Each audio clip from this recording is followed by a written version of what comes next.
ناظرین، آپ دیکھ رہے ہیں ایئر اکیڈمی چینل۔ ایوانا نے بیان کیا ابو بشر جعفر سے، ان سے سعید بن جبیر نے اور ان سے ابن عباس رضی اللہ عنہ نے فرمایا کہ کچھ لوگ گمان کرنے لگے ہیں کہ یہ آیت جس کا ذکر عنوان میں ہوا میراث کی آیت سے منسوخ ہو گئی ہے۔ نہیں، قسم اللہ کی آیت منسوخ نہیں ہوئی، البتہ لوگ اس پر عمل کرنے میں سست ہو گئے ہیں۔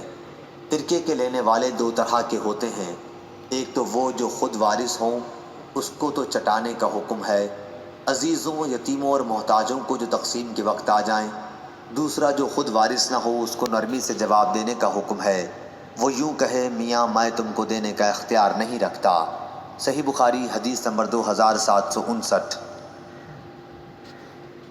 امام مالک نے بیان کیا، ان سے ہشام نے، ان سے ان کے باپ نے اور ان سے عائشہ رضی اللہ عنہا نے کہا کہ ایک صحابی سعد بن عبادہ نے رسول اللہ صلی اللہ علیہ وسلم سے کہا کہ میری والدہ کی موت اچانک واقع ہو گئی، میرا خیال ہے کہ اگر انہیں گفتگو کا موقع ملتا تو وہ صدقہ کرتیں، تو کیا میں ان کی طرف سے خیرات کر سکتا ہوں؟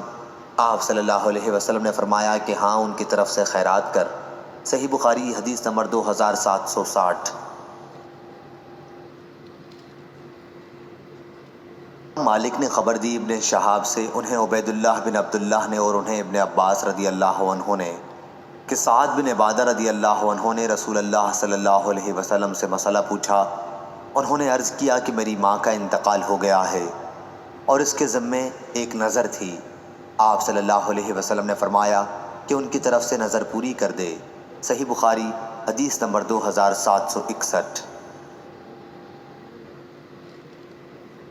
علی بن مسلم نے خبر دی، انہوں نے ابن عباس رضی اللہ عنہ کے غلام اکرمہ سے سنا اور انہیں ابن عباس رضی اللہ عنہ نے خبر دی کہ قبیلہ بنی سعادہ کے بھائی سعد بن عبادہ رضی اللہ عنہ کی ماں کا انتقال ہوا تو وہ ان کی خدمت میں حاضر نہیں تھے، بلکہ رسول اللہ صلی اللہ علیہ وسلم کے ساتھ غزوہ دومت الجندل میں شریک تھے۔ اس لیے وہ حضرت صلی اللہ علیہ وسلم کے پاس آئے اور عرض کیا، یا رسول اللہ صلی اللہ علیہ وسلم، میری والدہ کا انتقال ہو گیا ہے اور میں اس وقت موجود نہیں تھا، تو اگر میں ان کی طرف سے خیرات کروں تو انہیں اس کا فائدہ پہنچے گا؟ آپ صلی اللہ علیہ وسلم نے فرمایا کہ ہاں۔ سعد رضی اللہ عنہ نے اس پر کہا کہ میں آپ کو گواہ بناتا ہوں کہ میرا باغ مخراف نامی ان کی طرف سے خیرات ہے۔ صحیح بخاری حدیث نمبر 2762۔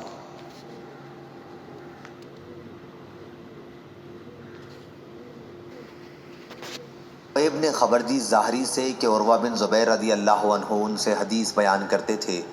انہوں نے عائشہ رضی اللہ عنہا سے آیت وَإِنْ خِفْتُمْ أَلَّا تُقْسِطُوا فِي الْيَتَامَى فَانكِحُوا مَا طَابَ لَكُم مِّن نِّسَاءٍ، ترجمہ اوپر گزر چکا، کا مطلب پوچھا تو عائشہ رضی اللہ عنہا نے فرمایا کہ اس سے مراد وہ یتیم لڑکی ہے جو اپنے ولی کی زیر پرورش ہو، پھر ولی کے دل میں اس کا حسن اور اس کے مال کی طرف سے رغبت نکاح پیدا ہو جائے، مگر اس کم مہر پر جو ویسی لڑکیوں کا ہونا چاہیے، تو اس طرح نکاح کرنے سے روکا گیا۔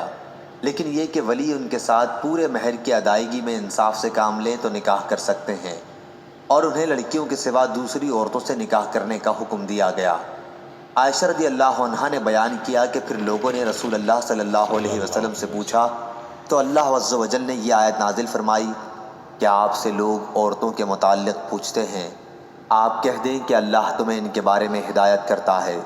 حضرت عائشہ رضی اللہ عنہا نے کہا کہ پھر اللہ تعالیٰ نے اس آیت میں بیان کر دیا کہ یتیم لڑکی اگر جمال اور مال والی ہو اور ان کے ولی ان سے نکاح کرنے کے خواہش مند ہوں، لیکن پورا مہر دینے میں ان کے خاندان کے طریقوں کی پابندی نہ کر سکیں تو وہ ان سے نکاح مت کریں، جبکہ مال اور حسن کی کمی کی وجہ سے ان کی طرف انہیں کوئی رغبت نہ ہوتی ہو تو انہیں وہ چھوڑ دیتے اور ان کے سوا کسی دوسری عورت کو تلاش کرتے۔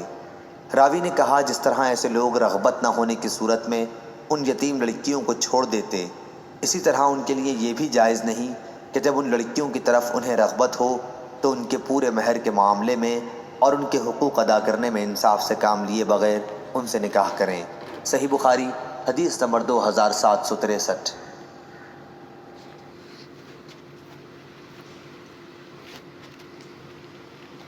ہاشم کے غلام ابو سعید نے بیان کیا، ان سے صخر بن جویریہ نے بیان کیا نافع سے اور ان سے ابن عمر رضی اللہ عنہ نے کہ عمر رضی اللہ عنہ نے اپنی جائیداد رسول اللہ صلی اللہ علیہ وسلم کے زمانے میں وقف کر دی۔ اس جائیداد کا نام سمخ تھا اور یہ کھجور کا ایک باغ تھا۔ عمر رضی اللہ عنہ نے عرض کیا، یا رسول اللہ صلی اللہ علیہ وسلم، مجھے ایک جائیداد ملی ہے اور میرے خیال میں نہایت عمدہ ہے، اس لیے میں نے چاہا کہ اسے صدقہ کر دوں۔ تو نبی کریم صلی اللہ علیہ وسلم نے فرمایا کہ اصل مال کو صدقہ کر کے نہ بیچا جا سکے، نہ ہبہ کیا جا سکے اور نہ اس کا کوئی وارث بن سکے، صرف اس کا پھل اللہ کی راہ میں صرف ہو۔ چنانچہ عمر رضی اللہ عنہ نے اسے صدقہ کر دیا۔ ان کا یہ صدقہ غازیوں کے لیے، غلام آزاد کرانے کے لیے، محتاجوں اور کمزوروں کے لیے، مسافروں کے لیے اور رشتہ داروں کے لیے تھا، اور یہ کہ اس کے نگران کے لیے اس میں کوئی مضائقہ نہیں ہوگا کہ وہ دستور کے موافق اس میں سے کھائے یا اپنے کسی دوست کو کھلائے، بشرطے کہ اس میں سے مال جمع کرنے کا ارادہ نہ رکھتا ہو۔ صحیح بخاری حدیث نمبر 2764۔